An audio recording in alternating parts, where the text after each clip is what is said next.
এই পৃথিবীতে অসম্ভব বলতে কোনো জিনিস হয় না, অসম্ভব বলতে কোনো কাজ হয় না।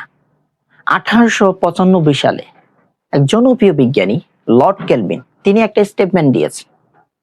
তিনি বললেন, মানুষ কখনো আকাশে উঠতে পারবে না, পাখি ছাড়া কোনো ভারী জিনিস আকাশে উঠতে পারবে না, কারণ মধ্যম আকর্ষণ শক্তি গ্র্যাভিটি তাকে নিচের দিকে টানবে। এই স্টেটমেন্টটা তিনি 1895 সালে দিয়েছেন, কিন্তু তার এই স্টেটমেন্টটাকে দুই ভাই মিথ্যা প্রমাণ করেছে। তাদের নাম হচ্ছে রাইট ব্রাদার্স।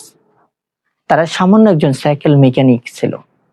তারা বলল, মানুষ কেন আকাশ উঠতে পারবে না, আমরা মানুষকে আকাশ উড়িয়ে দেখাবো। তারা সাইকেল স্টিক দিয়ে উড়োজাহাজ বানিয়ে 1903 সালে উড়োজাহাজ আবিষ্কার করে গোটা পৃথিবীকে তাক লাগিয়ে দিয়েছে। যেটা অসম্ভবটাকে তারা সম্ভব করে দেখিয়েছে। আমেরিকায় একজন নারী ছিলেন উইলমা রুটলফ। তার ছোট অবস্থায় পোলিও রোগ ছিল। তার ডাক্তার বলল, you can never walk again, it is not impossible, তুমি কখনো হাঁটতে পারবা না। কিন্তু তার মা বলল, ইট ইজ ইম্পসিবল, তুমি হাঁটতে পারবা।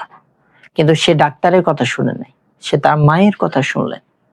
এজন্য 1960 সালে 3টে গোল্ড মেডেল পেয়েছে, অলিম্পিকে 3টে তিনি গোল্ড মেডেল পেয়েছে। তার নাম ইতিহাসে উঠে গিয়েছে।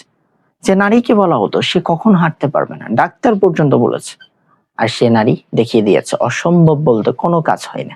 ঠিক তেমনি আজকে তুমি যেটাকে অসম্ভব মনে করতেছো, অসম্ভব বলতে পৃথিবীতে কোনো কাজ হয় না।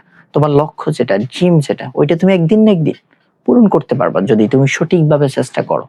এজন্য অসম্ভব বলতে কোনো কাজ হয় না। এজন্য লড়াই করো, আল্লাহর উপর বিশ্বাস রেখে লড়াই করো, ওইটা একদিন না একদিন তুমি জয় করতে পারবা।